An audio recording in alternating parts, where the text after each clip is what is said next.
दिन थिला स्वामी स्त्री उभय रोजगार करी भलरे दिन काटिबा सहित अन्यर दुखरे ठिया हेउथिले हेले बदली गला समयर चक्र।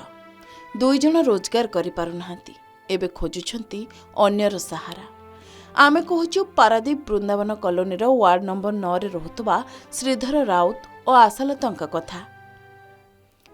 ओळिए खाइले दुई ओळी उपवास देह पाई औषध कथा किए पचारुछि।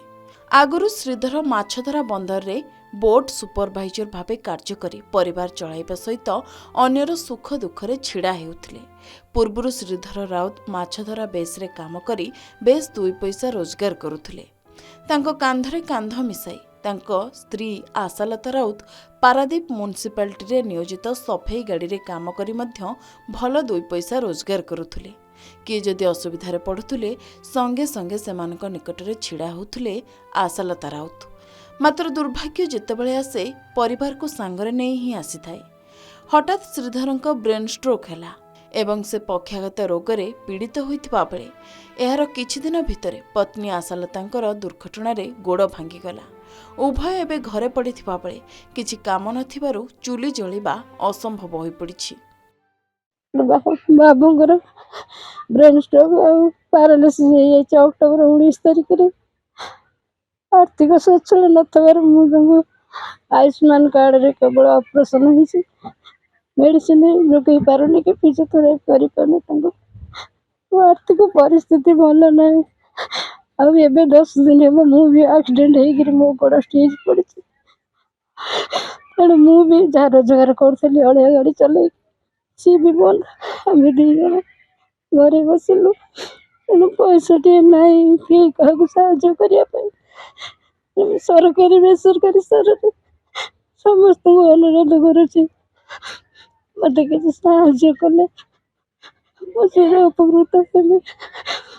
दी जन रोजगारक्षम व्यक्ति परिवार जहाँ किसी स्वल्प बहुत आय करते से बर्तमान कौन प्रकार सेमती आर्थिक स्थिति सच्छल ना।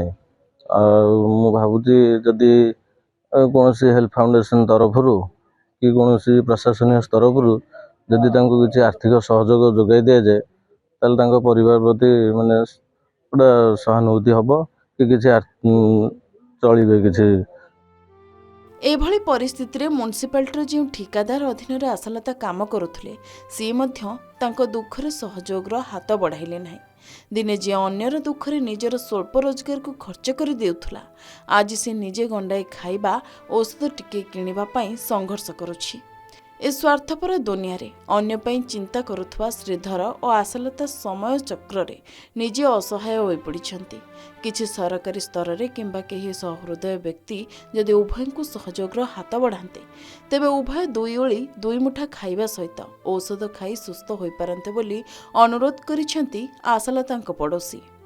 एभली परिस्थिति रे खबर पाई श्रीधरंक घरे पहुंचवा सहित साहाय्यर हाथ बढ़ाइछंती समाजसेवी स्नेहमयी आचार्य। किपरि श्रीधर राउत सुस्थ हेबे एवं तांकर परिवार मुहरे पुणी थरे किपरि हस फेरी आसिबो एने प्रयास आरंभ करिसेंती समाजसेवी स्नेहमयी आचार्य। निजे साहाय्यर हाथ बढ़ाइबा सहित विभिन्न सरकारी और बेसरकारी प्रतिष्ठान और व्यक्ति विशेषଙ୍କୁ दो समय पड़िथिबा एही परिवार को साहाय्य करिबा पई अनुरोध करिसेंती स्नेहमयी। ट्रीटमेंट हवा परे तांकर गोटे पट साइड पैरालिसिस हो जाइछि।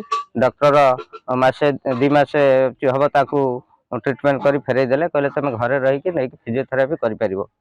आनिबा परे तांकर जेहेतु आर्थिक अवस्थार सच्छलता नाही तेणु सी काम करुले 10-12 हजार टका दरमा पाउथले तेणु काम बंद दरमा बंद तेणु परिवार प्रतिपोषण करने कष्ट।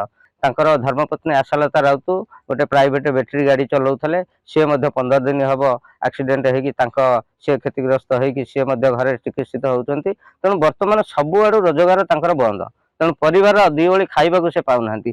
श्रीधर राउत एवं आशालता राउत ए दुई जन संपर्क में आम गणमाध्यम जानला आज आम व्यास फाउंडेशन कर्मकर्ता माने जगह आसी पहुंची जो प्रकार असहायता आखिरे न देखिले कहीं विश्वास करें आज आसी पहुंचीचु मासकर राशन देचु किसी आर्थिक सहायता करूँ। मुझे गणमाध्यम माध्यम मु समस्त बदान्य व्यक्ति और सामाजिक संगठन मान अनुरोध करी पाखे आसिक पहुंचतु हसर कारण बन।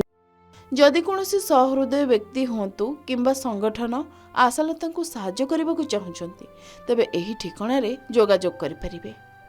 ପାରାଦୀପରୁ ହରିଶ୍ଚନ୍ଦ୍ର ଲେଙ୍କାଙ୍କ ରିପୋର୍ଟ, କି ନ୍ୟୁଜ୍ ଓଡ଼ିଶା।